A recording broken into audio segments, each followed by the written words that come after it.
But let's start today with a new push to get American troops involved in supporting Ukraine's war with Russia.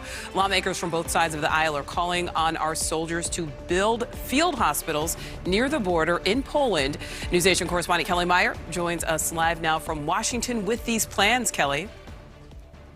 Good evening, Nicole. Well, that's right. Human rights groups say as many as 3,000 lives could have been saved if they got this medical assistance they needed sooner. So some on Capitol Hill are calling on the Biden administration to set up field hospitals along the border with Ukraine, as well as send medical assistance in to help save more lives. Nearly 60 days into the invasion, Russian forces escalating their bloody assault in Ukraine's east.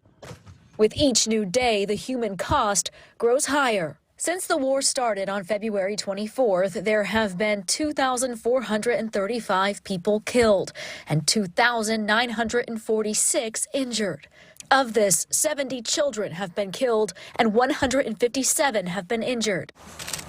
Many believe some of these deaths could have been prevented. We estimate that at least 3,000 civilians have died because they could not get medical care and because of the stress on their health amid the hostilities. Some reports say there have been as many as 36 Russian attacks on medical facilities, hitting medics, patients, and even newborns, forcing those who were able to survive to find help in neighboring towns or across the border if they're able to make it. Now, growing calls in Washington to set up field hospitals at borders near Ukraine. More than a dozen House members penned a letter to Secretary of State Antony Blinken and Defense Secretary Lloyd asking for the U.S. to step in by opening field hospitals in eastern Poland, giving Ukraine armored ambulances, and taking some of the injured to a U.S. hospital in western Germany. The Pentagon says they're looking at what more they can do. If there would be additional support that we could provide for humanitarian assistance, it would be something that we would do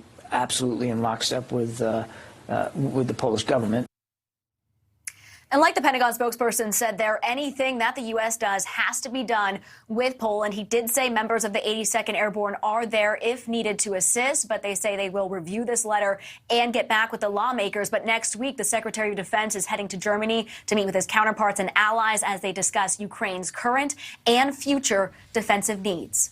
Nicole? All right, Kelly, thank you for that. Thank you for watching. Click the red subscribe button below so you can get more of NewsNation's fact-driven, unbiased coverage.